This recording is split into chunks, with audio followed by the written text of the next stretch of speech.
महीने के आखिरी तारीख है। कोई भी आम कर्मचारी अपनी सैलरी स्लिप देखता है तो क्या सोचता है? यही कि टैक्स कितना कटा है या प्रोविडेंट फंड में कितना गया। बिल्कुल। टैक्स कटता है, पीएफ कटता है, कुछ और भत्ते भी कट जाते हैं। लेकिन सोचिए कि तभी आपकी नज़र एक नई लाइन पर पड़ती है। वहाँ साफ साफ लिखा है, माता पिता के सपोर्ट के लिए कटौती। हाँ, ये तो सच में हैरान करने वाला है ना?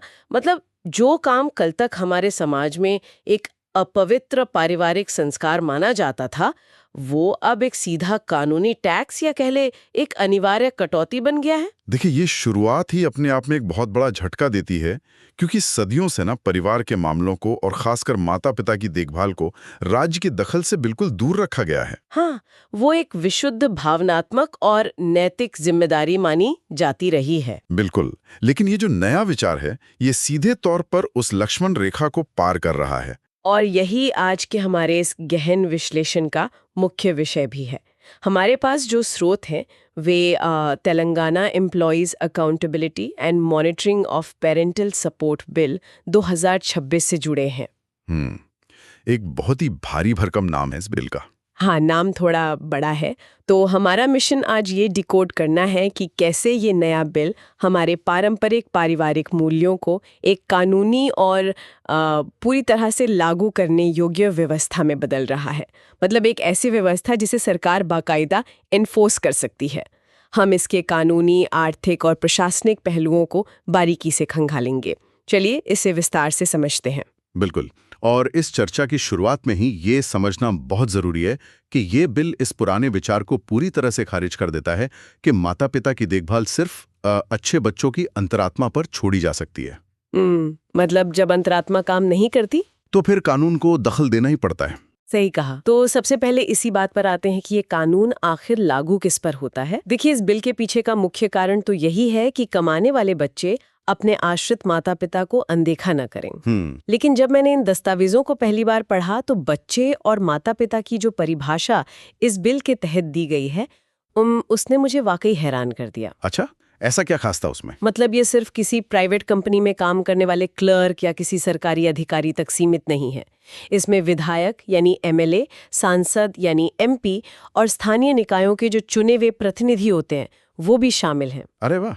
यहाँ जो बात सबसे दिलचस्प है वो ये है कि अक्सर हम देखते हैं कि कानून बनाने वाले नेता खुद को उन कानूनों के कड़े प्रावधानों से बाहर रखने का कोई ना कोई रास्ता निकाल ही लेते हैं। हाँ बिल्कुल, वो तो सबसे पहले खुद को बचाते हैं। सही कहा। लेकिन इस बिल में ऐसा बिल्कुल नहीं है। ये एक तरह का फ्रेंडली फायर है, जहां सत्ता में बैठे लोग भी उसी दायरे में आ रहे हैं। ये दायरा ये सुनिश्चित करता है कि समाज का हर वर्ग, चाहे वो कोई आम कर्मचारी हो या शक्तिशाली नेता, इस नियम के प्रति जवाबदेह हो। ये तो एक तरह से सरकार द्वारा अनिवार्य की गई एक पेरेंटल ईएमआई हो गई। पेरेंटल ईएमआई, ये काफी अच्छा शब्द दिया आपने। हाँ, मतलब चाहे पर कोई भी हो, ये ईएमआई तो कटेगी ही। लेकिन इसी दायरे में एक और प्रावधान है जिसने मुझे थोड़ा उलझन में डाल दिया। वो क्या है? दस्तावेजों के अनुसार ये नियम केवल सगे माता पिता पर ही लागू नहीं होता, बल्कि सौतेले माता पिता यानी स्टेप पेरेंट्स को भी इसमें पूरी तरह से शामिल किया गया है। ये एक बहुत ही क्रिटिकल पॉइंट है। अब मुझे ये बताइए कि क्या ये इस पूरी प्रक्रिया को बेवजह जटिल नहीं बनाता? हम सब जानते हैं कि आजकल परिवारों में कई बार सौतेले माता पिता के साथ रिश्ते बेहद तनावपूर्ण होते हैं। बिल्कुल होते हैं। तो ऐसे में कानूनी डंडा चलाकर पैसे कटवाना क्या स्थिति को और नहीं बिगाड़ेगा? देखिए, कानूनी नजरिए से ये एक बहुत ही अहम सवाल है। हाँ। व्यक्तिगत स्तर पर ये यकीनन जटिलता पैदा कर सकता है, जहां रिश्ते पहले से ही अच्छे नहीं हैं। लेकिन बात यह है कि कानून को ना अपवादों के आधार पर काम नहीं करना होता। उसे एक व्यापक सामाजिक सुरक्षा जाल बनाने के लिए काम करना पड़ता है। ये जो प्रावधान है, ये इस बात को मान्यता देता है कि आश्रय या जो डिपेंडेंसी है वो सिर्फ खून के रिश्तों से तय नहीं होती। मतलब अगर उन्होंने एक अभिभावक की भूमिका निभाई है तो आपकी जिम्मेदारी बनती है। बिल्कुल 100%।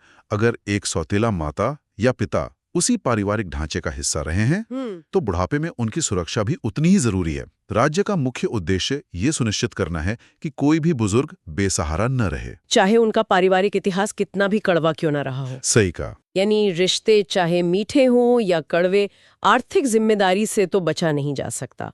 अब जब ये स्पष्ट हो गया है कि ये कानून किस पर लागू होता है, तो अगला स्वाभाविक सवाल ये उठता है कि यदि कोई दोषी पाया जाता है तो वास्तव में उसकी जेब पर कितना असर पड़ेगा। पैसों की बात। हाँ, दस्तावेजों के अनुसार अगर कोई कर्मचारी अपने माता पिता की अनदेखी करता है तो सरकार उसकी सैलरी से सीधे कटौती कर सकती है। और यहाँ ध्यान देने वाली बात यह है कि ये कोई स्वैच्छिक दान नहीं है। ये एक कंपल्सरी यानी अनिवार्य कटौती है जिसे कर्मचारी चाहकर भी रोक नहीं सकता।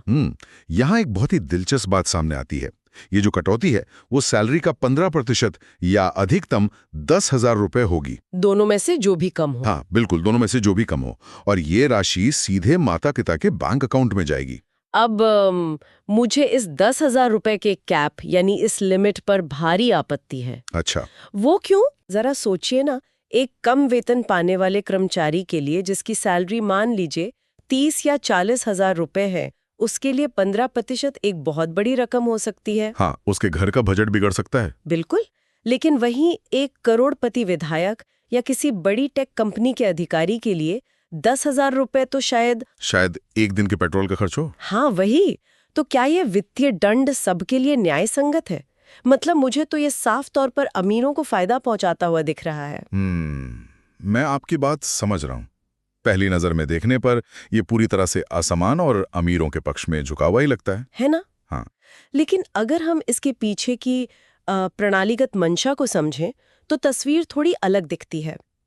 देखिए, इस बिल का उद्देश्य अमीर लोगों को सजा देना या उनकी संपत्ति का बंटवारा करना बिल्कुल नहीं है। तो फिर ये 10,000 रुपए की सीमा क्यों तय की गई है? इसका मुख्य उद्देश्य आश्रित माता पिता को एक बुनियादी आर्थिक सुरक्षा प्रदान करना है।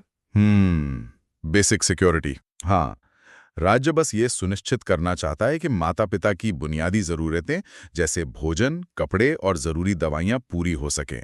ये एक मिनिमम सर्वाइवल अमाउंट है। अच्छा, मतलब एक सेफ्टी नेट। बिल्कुल। अगर प्रतिशत की कोई ऊपरी सीमा न हो तो सोचिए क्या होगा। ये पारिवारिक भरण पोषण का कानून कम और संपत्ति विवाद का कानून ज्यादा बन जाएगा। ये तर्क समझ में आता है। मतलब सरकार सिर्फ एक जीवन रक्षक जाल बिछा रही है, कोई लग्जरी फंड नहीं बना रही। सही पकड़ा आपने। लेकिन एक और बात जो इन दस्तावेजों में उभर कर आती है वो है पैसे का सीधा ट्रांसफर। पैसा किसी सरकारी फंड में या ट्रस्ट में नहीं जाता, ये सीधे माता पिता के खाते में पहुंचता है। हाँ, और मुझे ये काफी सही लगा। ये तो इस पूरे मैकेनिज्म का सबसे शानदार हिस्सा है।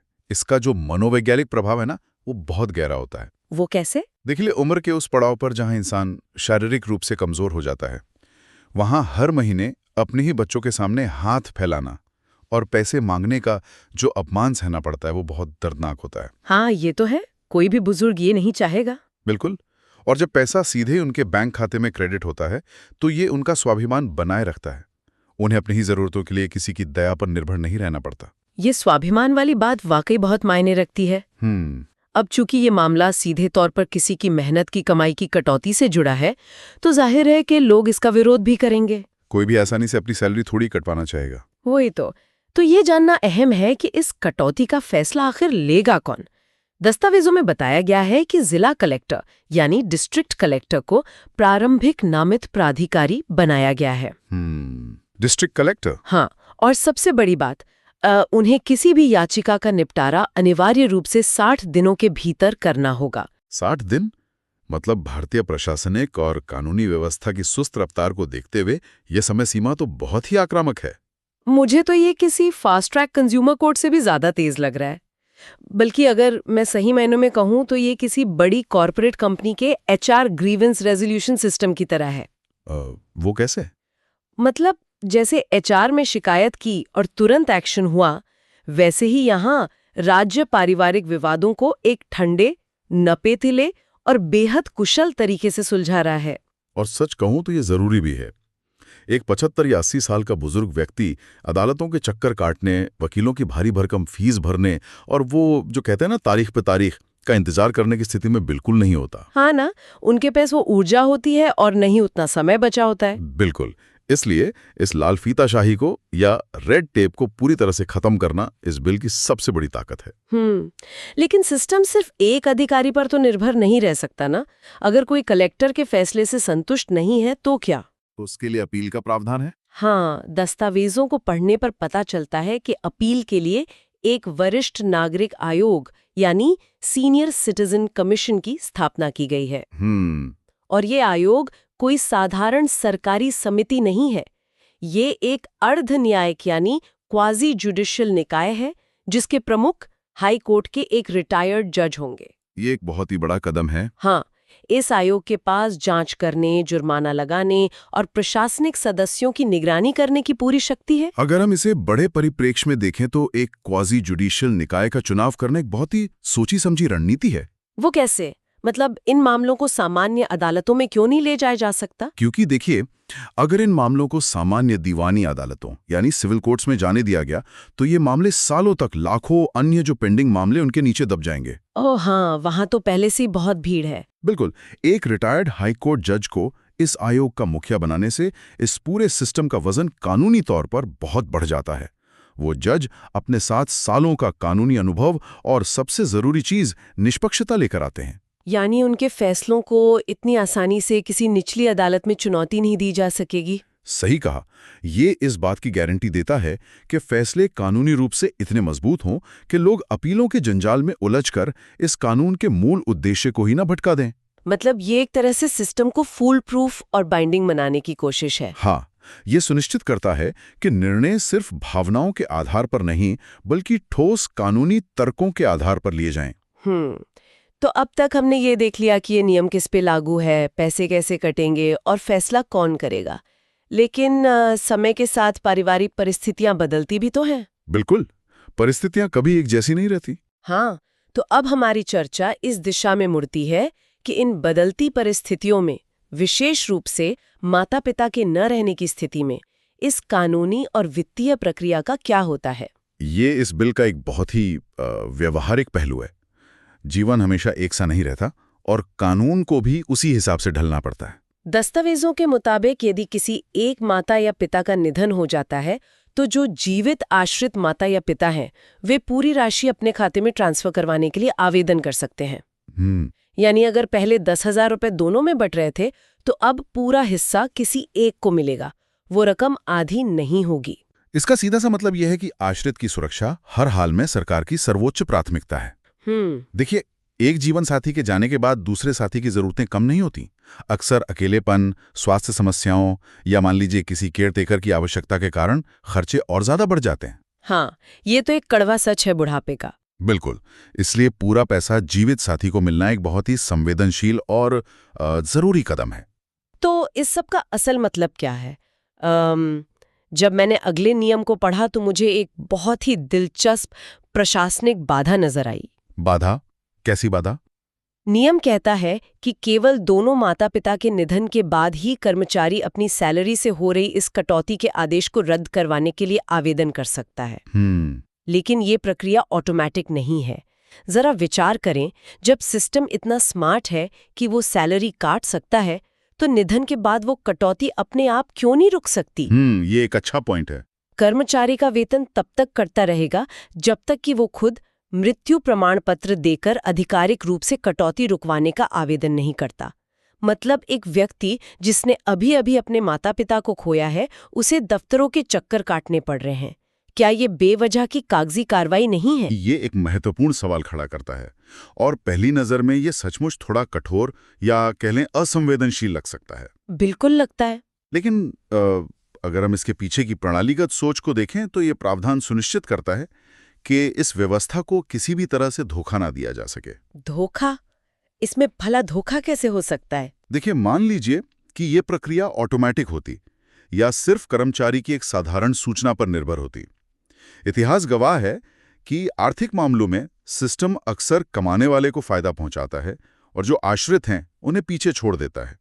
कोई भी कर्मचारी गलत जानकारी देकर या मान लीजिए सिस्टम की किसी तकनीकी खामी का फायदा उठाकर समय से पहले ही अपने पैसे कटवाने से रोक सकता था।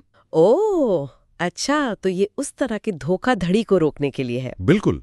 मृत्यु प्रमाण पत्र जैसी सख्त कानूनी आवश्यकता ये सुनिश्चित करती है कि जब तक माता पिता जीवित हैं उनकी आर्थिक सुरक्षा से कोई भी समझौता नहीं हो सकता। मतलब ये जानबूझकर किया गया है। हाँ, ये बोझ जानबूझकर उस व्यक्ति पर डाला गया है जो पैसे बचाना चाहता है, यानी कि कर्मचारी, न कि उस बुजुर्ग पर जिसे उन पैसों की सख्त जरूरत है। ये सिस्टम को आश्रितों के पक्ष में झुकाए रखने का एक बहुत ही स्मार्ट तरीका है। ये एक बहुत ही मजबूत और तार्किक नजरिया है।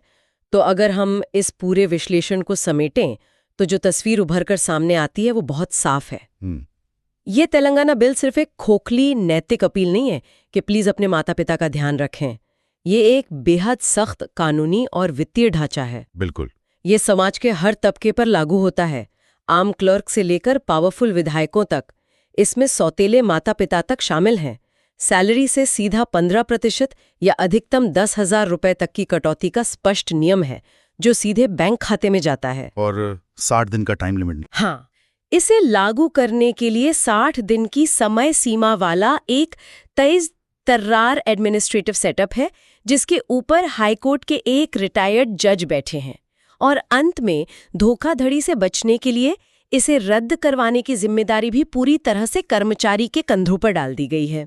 संक्षेप में कहें तो राज्य ने परिवार की चारदीवारी के अंदर कदम रख दिया है और एक ऐसी जिम्मेदारी की कमान अपने हाथों में ले ली है जिसे समाज अब तक केवल संस्कारों और नैतिकता के भरोसे छोड़ रहा था। ये नीतियों के स्तर पर एक बहुत बड़ा और ऐतिहासिक बदलाव है। बिल्कुल। और इस गहन चर्चा को खत्म करते हुए एक बहुत ही गहरा विचार सामने आता है जिस पर हम सभी को गौर करना चाहिए। हमने शुरुआत में बात की थी कि कैसे एक विशुद्ध भावना अचानक से एक सैलरी स्लिप का गणित बन गई। अगर आज एक सरकार माता पिता की अनदेखी करने पर वेतन में कानूनी रूप से कटौती कर सकती है तो क्या ये एक नई युग की शुरुआत है? ये सोचने वाली बात है। भविष्य में और कौन सी पारंपरिक पारिवारिक जिम्मेदारियां कानून के दायरे में आ सकती हैं? क्या कल को भाई बहनों की शिक्षा का खर्च या बुजुर्गों के साथ न्यूनतम समय बिताने का कोई कोटा भी कानूनी रूप से अनिवार्य किया जा सकता है? क्या धीरे धीरे एक ऐसा भविष्य सामने आ रहा है जहां सारे रिश्ते, सारा प्यार और पारिवारिक जिम्मेदारियां भावनाओं से निकलकर पूरी तरह से कानूनी कॉन्ट्रैक्ट्स और अदालत के आदेशों में बदल जाएंगी? क्या वो दिन दूर है जब पूरा पारिवारिक ढांचा सिर्फ एक लंबी टर्म्स एंड कंडीशंस की लिस्ट बनकर रह जाएगा? ये एक ऐसा विचार है जो इस चर्चा के खत्म होने के बाद भी गूंजता रहेगा।